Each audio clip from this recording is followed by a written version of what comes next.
4, a gente já viu, né, sobre os Salmos, viu que existe uma divisão no livro de Salmos. Vimos já os primeiros 3 capítulos, e veja que como a gente vê no título, né, do que tem no Salmo, existe aqui na sua Bíblia, você acompanha aí. Salmo de Davi é o mestre de canto com instrumentos de cordas. Perceba que aquilo que a gente falou sobre os Salmos ser um livro de cânticos, né, um inário, são músicas que estão escritas aí. E aqui é uma das provas disso, né? Alguns salmos não tem nada, como os 2 primeiros que a gente viu, não tinha nada explicando como era a música ou alguma coisa nesse sentido. Porém, já no Salmo 3, a gente viu que existia, antes de iniciar realmente o Salmo, no versículo 1, existia uma informação anterior, que era uma informação histórica. Isso no Salmo 3, né? Salmo de Davi, quando fugia de Absalão, seu filho. Aqui no Salmo 4, a gente tem uma informação sobre a musicalidade. Não diz sobre o momento em que foi escrito, mas diz o seu autor. É um salmo de Davi, tá? E diz que ele compôs isso aqui e indicou para que alguém o fizesse. Salmo de Davi é o mestre de canto com instrumento de cordas. Veja, a gente não vai estudar sobre esse mestre de canto, mas vocês podem depois ler, certo? São textos curtos, mas que fala sobre esses mestres de canto, o que era isso. O livro de Crônicas, na verdade, ele fala muito bem sobre isso. Davi organizando o culto com os levitas, os tocadores, os cantores, quem cuidaria de cada coisa e quem ficaria como o líder disso tudo, ao mestre de canto, certo? Por isso que ele indica para que o mestre de canto possa usar isso com a igreja, no caso, o povo de Israel. 1 Crônicas 6, 31 e 32. Tudo em Crônicas, certo? O capítulo 6, versículos 31 e 32. Capítulo 15, do 16 ao 22. E o capítulo 25, o versículo 1 e o versículo 7, eles falam desse mestre do cântico. Era ele que iria dirigir o canto no culto, certo? E uma coisa que a gente não vai ler, não vai se deter nessa parte da música em si, mas inclusive a gente fala muito na aula de violão, né? A gente fala que existia essa parte musical no culto, é um elemento importante no culto. Veja que a gente tem o livro de Salmos na Bíblia justamente para isso, para dizer como o Senhor ele tinha essa parte musical muito bem querida, como essa parte da música era uma coisa que Deus gostava. Né? A gente vê nos profetas e em Apocalipse que os anjos cantam, exercem a música. Então a música é um elemento realmente que transcende, não é nosso, foi nos dado divinamente, certo? Não é, e claro, o diabo ele desvirtua qualquer coisa que Deus faça, né? Então a gente tem músicas ruins que vão nos indicar coisas ruins, vão nos apresentar elementos ruins que vai nos fazer pensar em coisas erradas e fazer coisas erradas. Porém, a música ela vem do Senhor. Então, isso é importante a gente saber também, porque isso explica que a gente não usa a música no culto simplesmente porque a gente gosta de música. Né? Os instrumentos musicais e as vozes cantadas e tudo isso não é uma invenção humana, é uma invenção divina e faz parte do culto, ser inserido no culto. Certo? Inclusive, voltando aqui para o mestre de canto, na tenda, no tabernáculo, sempre havia música no templo, né? Mas como Davi é no tabernáculo, então sempre existia música. Ele organizou os cantores e organizou em escalas para que sempre houvesse música diante da arca de Deus. Então aqui a gente tem essa informação. Outras informações, né, que a gente tem a respeito desse salmo, perceba que o título que a gente tem em português, certo? O do Salmo 3 é Confiança em Deus na Adversidade. E o título que a gente tem no 4 é Confiança em Deus na Angústia. Esse título não faz parte do texto original, porém, se colocou por conta do seu conteúdo. É muito interessante a gente ver isso, porque, de fato, tanto o capítulo 3 como o Salmo 3, como o Salmo 4, eles são realmente muito parecidos. em sua estrutura e no que eles têm de seu conteúdo. É tanto que alguns comentaristas vão chamar o Salmo 3 de o Salmo da manhã e o Salmo 4 de o hino da noite. Como que eles realmente nos trazem uma unidade no dia. Veja que não é aleatório que o Salmo 4 ele vai terminar justamente falando sobre você dormir, né? Em paz me deito e logo pego no sono, porque só tu, Senhor, me fazes repousar seguro. Então, eles têm essa estrutura também. Existem algumas divisões no Salmo, e eu vou explicar elas rapidamente, que seria do versículo 1, quando ele fala com Deus, o versículo 2 a 5, quando ele fala dos inimigos, e o versículo 6 a 8, ele fala então do contraste entre as pessoas que confiam em Deus e as pessoas que as pessoas que não confiam em Deus. Perceba, o versículo 1. Responde-me quando clamo, ó Deus da minha justiça. Na angústia me tens aliviado, tem misericórdia de mim e ouve a minha oração. Perceba que esse salmo ele é uma oração. Apesar de ser um cântico, ele também é uma oração.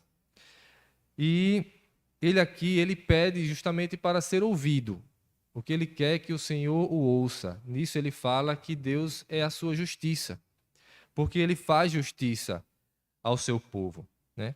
O Senhor é que tem aliviado o salmista e que ele é a misericórdia, né? Não aparte de mim a tua misericórdia, ouve a minha oração. Uma coisa que a gente tem que dar para a gente chamar bem a atenção são as palavras que ele usa no imperativo, não é? Veja, responde-me quando clamo, ouve a minha oração. Esses verbos estão no imperativo. E eu posso usar esse tipo de verbo, eu posso mandar alguma coisa a Deus. Veja que não é um pedido, ele está quase um mandado, né? Que ousadia é essa que esse salmista tem para poder fazer uma coisa dessa, falar com Deus dessa maneira? Veja, a gente precisa entender que essa ousadia não é ousadia humana, não é ousadia que fere a soberania de Deus, que fere o seu governo, que fere a sua grandeza. Essa é uma ousadia que é assegurada pela própria palavra de Deus. Na verdade, ela é assegurada pela fé, pela humildade que nós devemos ter por estar perante esse Deus. Perceba que mais na frente ele vai falar sobre o piedoso, ele vai falar do ímpio, vai falar do piedoso. O que é o piedoso? O piedoso, ele é aquele que vive na aliança com Deus. Essa é a humildade daquele de que tem piedade. Piedade que vem do sentido certo, não um piedoso simplesmente porque faz caridade. A piedade vem do Senhor. O piedoso é aquele que mantém a aliança com Deus e ele recebe o favor do Senhor, e ele anda nos caminhos do Senhor. Por isso ele tem os sentimentos, esses mesmos sentimentos que o Senhor tem. E assegurado dessa maneira, por viver numa aliança, num compromisso com Deus, então ele confia em suas promessas. E por confiar nessas promessas, ele sabe que Deus o escuta. Ele sabe que Deus se importa. Ele sabe que Deus ele se condói com a minha dor. Ele vê o que eu passo, sabe que sou pó, sabe que sou fraco, sabe que sou propenso a cair. E por isso ele nos trata com amor, com bondade, com misericórdia, como ele falou aqui. Por isso ele se torna a nossa justiça e faz justiça ao seu povo, porque ele o ama. E assegurado nisso, no amor do Senhor, nas promessas dele, de que ele mesmo falou que nós podemos nos achegar a ele, que nós devemos o procurar em situações de aflição, isso traz essa ousadia. Percebe a diferença? Não é uma ousadia de insubordinação, é uma ousadia de humildade, de fato. É a ousadia de quem tem liberdade para falar com Deus. É a ousadia assegurada pela fé, que ele pode falar com Deus e dizer: Senhor, me escute, porque o Senhor mesmo disse que ia me ouvir. Então, ele pode falar com o Senhor dessa maneira, certo? Essa é a humildade, é uma ousadia que não é ousadia ruim, é ousadia positiva, porque ela é assegurada pela fé.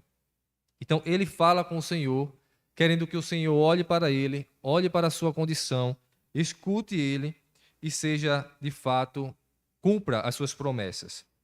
Ele vai dizer, a partir do versículo 2 e o versículo 5, perceba que ele agora vai se dirigir aos ímpios.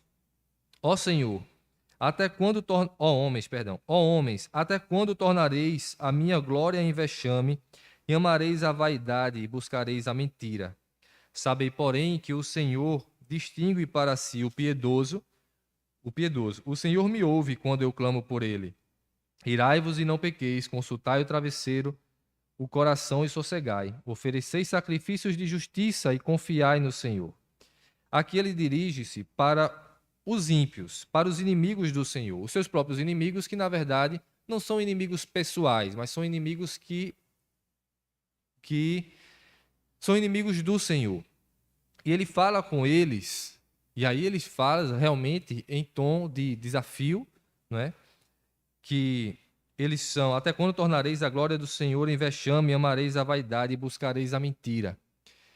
Perceba que aqui há também uma palavra forte, é uma exortação. Ele fala como conselhos até, para aqueles que não buscam o Senhor. O que eles devem fazer? O que eles fazem é buscar a vaidade, é buscar a mentira. O Senhor diz que o Senhor não os escuta, porque o Senhor vai os escutar, é o piedoso. E ele se coloca nessa mesma situação, porque ele clama ao Senhor e ele sabe que é escutado pelo Senhor.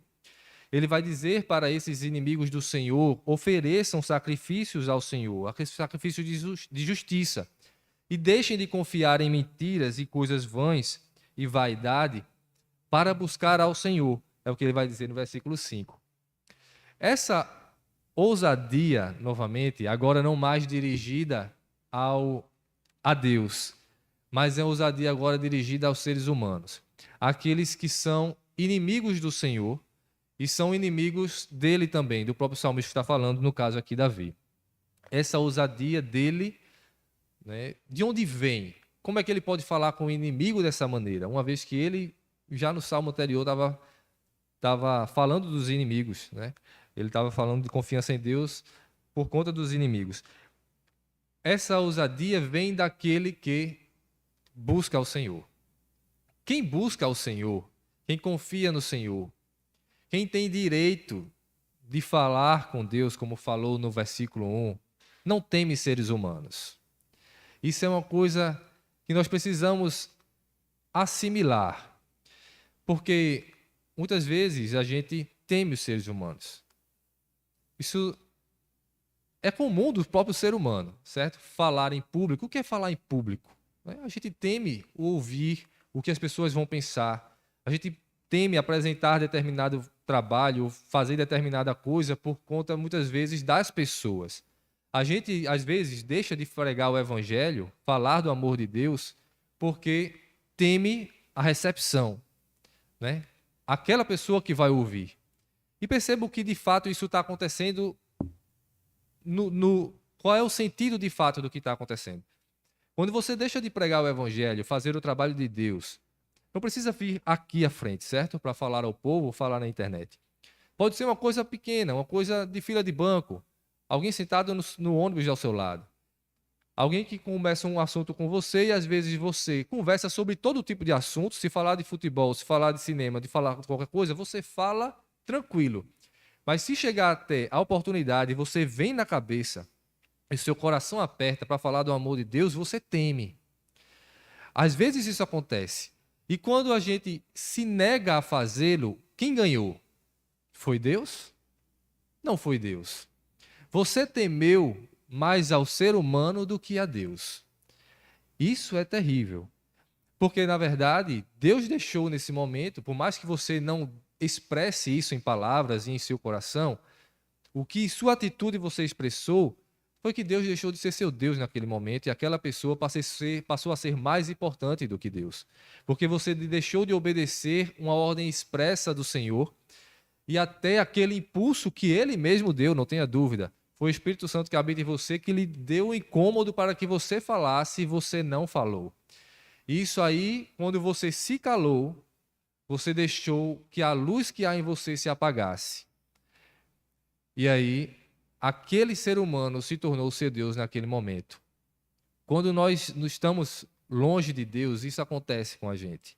Quando nós nos achegamos cada vez mais a Deus e encontramos em nós mesmos essa ousadia humilde que ele expressou no versículo 1, de você poder falar com Deus, sabendo que Deus não vai olhar para a gente como, quem é que está falando comigo dessa maneira? Mas conhecendo o coração que entrega-se ao Senhor, quando a gente vive dessa maneira, a gente não teme seres humanos. A gente não teme pessoas, não teme situações. A gente simplesmente teme ao Senhor. A forma como Davi fala em relação aos inimigos, e veja que ele exorta os inimigos, aconselha a buscar ao Senhor, diz que tudo que eles confiam é mentira, né? As suas fugas e as suas resoluções de seus problemas são simplesmente vaidade, coisas que não têm valor, e devem buscar ao Senhor. Ele fala isso no sentido de que tanto ele não teme que a rebordosa que possa vir, porque ele teme a Deus, e se teme a Deus, ele não teme mais ninguém, né? Se ele encontra ousadia em si para falar com Deus, usando verbos imperativos, como nós vimos, certo? De forma humilde, ele pode falar com qualquer outra pessoa. E ele fala ainda, nesse texto aqui, a gente vê isso em outros salmos, de que ele vai falar pedindo a morte. Mas nesse ele ainda fala com misericórdia e piedade, dizendo que voltem-se para Deus. O que vocês correm atrás, o que vocês buscam, não é suficiente. Deus é suficiente, confiem em Deus. É assim que Davi fala nesse texto. E a partir do versículo 6 a 8, ele vai contrastar essa segurança que ele tem no Senhor e que os ímpios não têm. Tem outras coisas, né? Versículo 6. Há muitos que dizem: quem nos dará a conhecer o bem? Senhor, levanta sobre nós a luz do teu rosto. Mais alegria me puseste no coração do que a alegria deles, quando lhes há fartura de cereal e do vinho. Em paz me deito e logo pego no sono, porque, Senhor, só tu me fazes repousar seguro.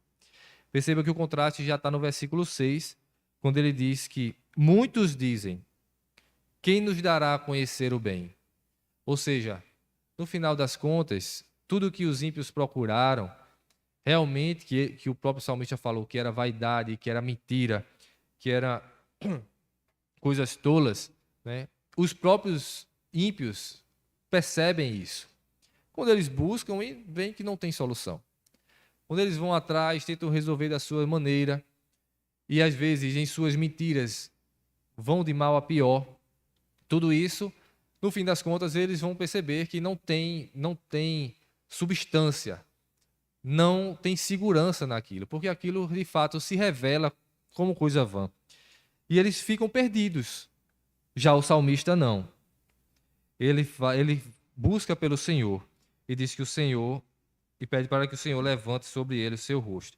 Não só sobre ele, sobre todo o seu povo. E aí nós temos também o contraste.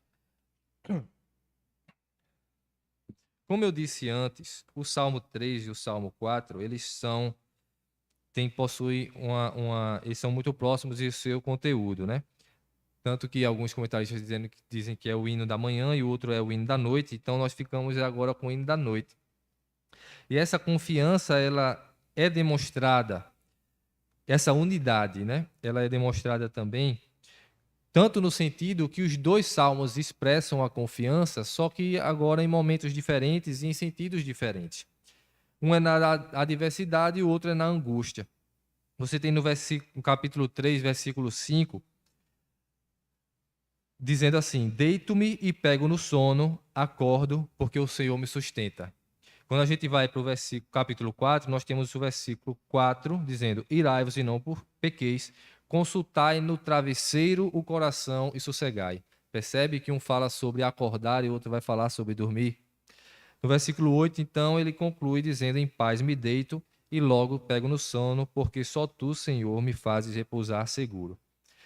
E é muito interessante a gente ver isso no Salmo 4, porque além de tempo, né, de dia, manhã, noite, a gente também tem um sentido muito forte quando se trata da noite. É assim em tudo, certo? A gente tem até nas poesias e fora das poesias, em nossas conversas normais, né? Não precisa ser nada elaborado, nossas conversas coloquiais. A noite tem um sentido de, de segurança, de apreensão.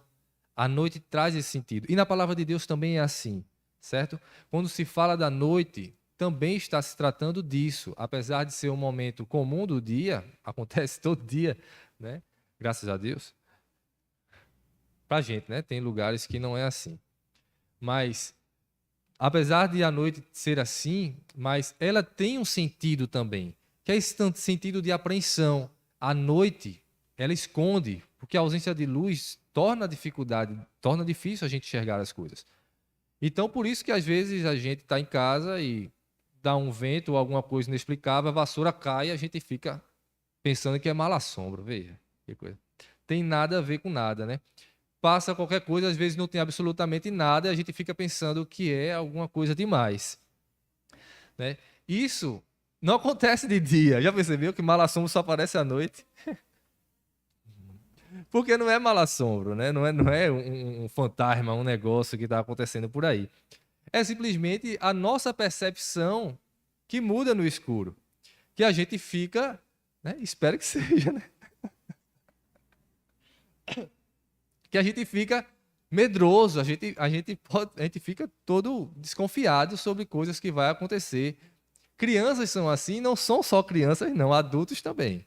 Ficam, às vezes, com medo de entrar no lugar que está muito escuro e tudo mais. Certo, então isso é assim, certo? Aqui também no Salmo, a gente pode ver isso claramente. Porque ele é um salmo que vai tratar da noite e da confiança que é expressa no Senhor nesse momento. Nesse momento, certo? Porque a noite, justamente como ele está tratando, ele está nos mostrando esse momento de ir dormir, esse momento de a gente se deitar, que é um momento onde a gente também vai parar as coisas do dia, né? A gente vai digerir tudo o que aconteceu no nosso dia. E aí você vai ver também que é muito parecido com o que acontece com você todo dia, certo? Quando chega a noite, o mundo para, né? Em suas atividades, ele vai descansando, diminui as atividades, a correria do dia a dia. Mas a nossa cabeça não. E se você teve um dia muito trabalhoso, onde você ficou muito, fez muita coisa o dia todo, preocupado, você até vai dormir, chega em casa, toma banho, faz o que você tem que fazer, vai dormir. E você quer dormir e não consegue dormir. Sua cabeça está agitada trabalhando ainda. Ou às vezes você teve um dia que foi horrível no sentido de briga em casa, ou briga no trabalho, ou briga no trânsito, ou em qualquer coisa, e você está irado. Você já comeu, já falou com todo mundo, está com aquilo fechado dentro de você, e você não consegue dormir, porque na sua cabeça você está brigando ainda com aquela pessoa, formulando argumentações, não é? Ou coisas de amanhã, alguma preocupação, algo que você deixou inacabado hoje e precisa fazer, continuar amanhã. Você não dorme direito. Você sonha fazendo aquele trabalho, fazendo aquela coisa, né? Ou você simplesmente não dorme. Às vezes não tem condições de você fazer naquele momento, mas ainda assim a gente continua acordado, lutando contra o sono. Ou tristezas, decepções, frustrações, tudo isso tira o nosso sono. Perceba que o que a gente está tratando aqui, o que eu estou querendo mostrar é justamente que à noite em o nosso sono, ele reflete o que acontece no nosso dia.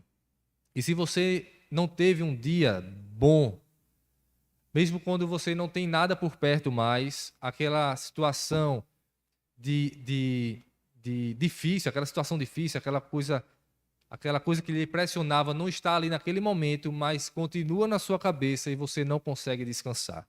Você não consegue dormir. Perceba que o sono é uma bênção. O sono é uma bênção. E quando a gente não tem, a gente percebe que como é importante esse sono. O que é esse descanso? O que é você poder se deitar, relaxar e dormir? Quando a gente não tem isso, seja por qualquer que seja o motivo, a gente fica aperreado e o nosso outro dia vai cobrar esse sono que nós não tivemos, né? Então, aqui também traz esse mesmo sentido, certo? No sentido de que a noite ela traz essa incerteza ao coração.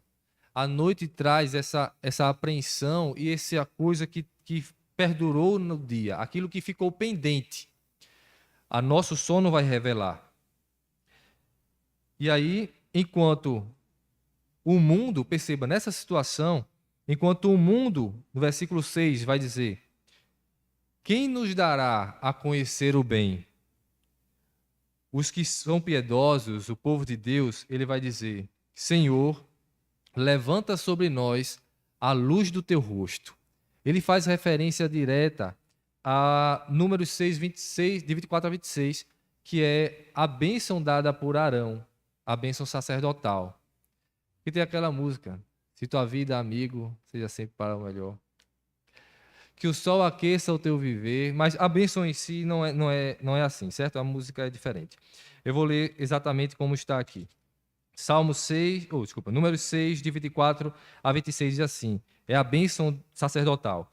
O Senhor te abençoe e te guarde, o Senhor faça resplandecer o rosto sobre ti e tenha misericórdia de ti. O Senhor sobre ti levante o rosto e te dê a paz.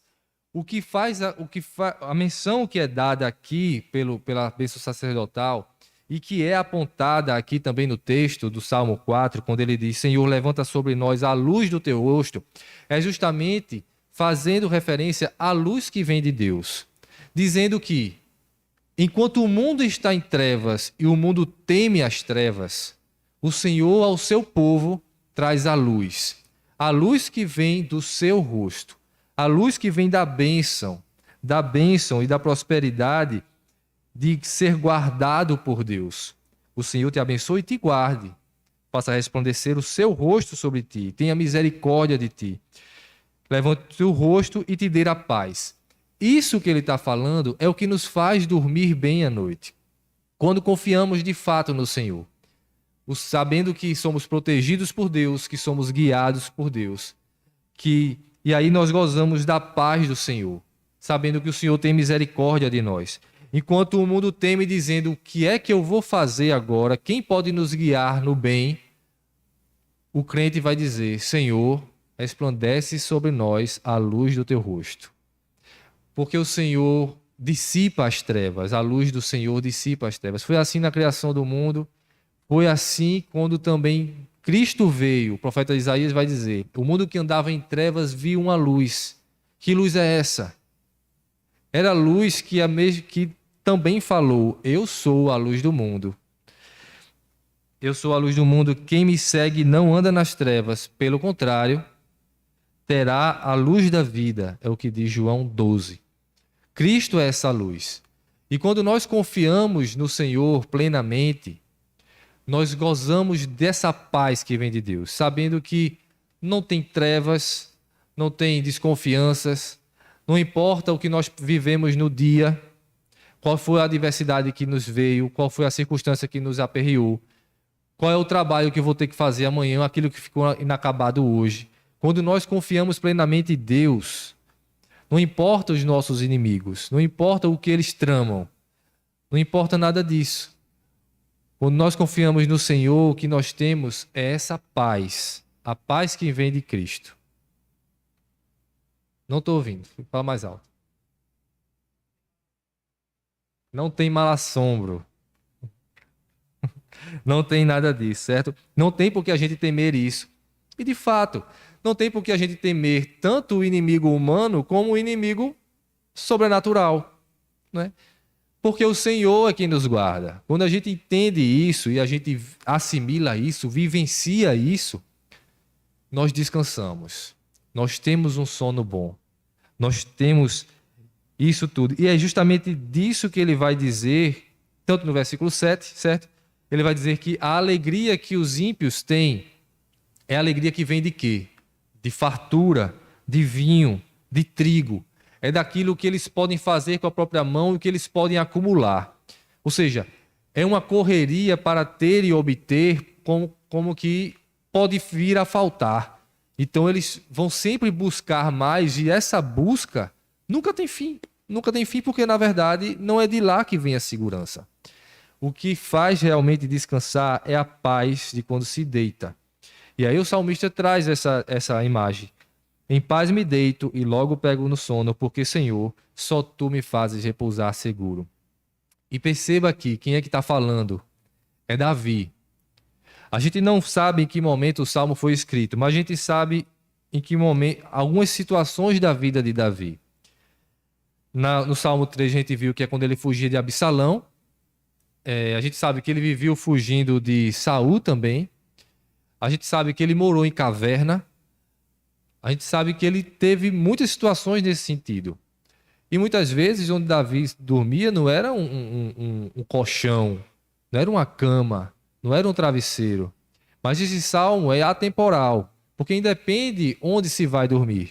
Salomão teve a sua glória e não teve a oportunidade, né, que bom para ele, de dormir em caverna e usando travesseiro como pedra. Jacó teve isso, né? Usou um travesseiro como pedra como travesseiro. Davi possivelmente fez a mesma coisa, mas ainda assim a sua confiança estava no Senhor. E uma coisa que eu quero frisar, meus irmãos, é que esse salmo, como o próprio título diz, é confiança em Deus na angústia. Ele termina dessa linda maneira dizendo que o que faz ele descansar e o que faz ele poder dormir é a confiança dele no Senhor, independente da situação. O que é legal a gente perceber é que ele não fala no salmo que a situação passou. Percebeu? Ele não diz que Deus resolveu a situação. Aquilo que angustiava ele não deixou de existir. O problema não se resolveu. O inimigo não deixou de persegui-lo. O salmo não diz nada disso. Essa confiança que ele tem, essa paz que ele tem, que permite com que ele durma a noite toda, independe dele estar no estado bom ou ruim. Independe do que ele está passando, a confiança dele faz com que ele viva em paz, com que ele caminhe até mesmo no vale da sombra da morte, com que ele caminhe na noite e não tema a noite, sabendo que a luz de Deus, a luz de Cristo, sempre o acompanhará onde ele estiver. E onde a luz de Cristo brilhar, não existe trevas, não há por que temer. E vista apenas confiança em Deus. Que essa confiança seja nossa todos os dias. Que esse pensamento, essa verdade esteja bem presente em nosso coração e a gente não esqueça que onde quer que nós estejamos, independente da situação que nós tenhamos, o Senhor cuida do seu povo. O Senhor nos guarda, o Senhor nos protege, o Senhor tem misericórdia de nós. Nós podemos clamar por Ele. Não importa se a situação já passou ou não passou. O Senhor sempre esteve presente olhando para o seu povo. Ele está presente olhando hoje para você também. E você pode descansar colocando sua vida e seus problemas e as situações nas mãos do Senhor, sabendo que o Senhor cuida do seu povo. Amém? Vamos ficar em pé.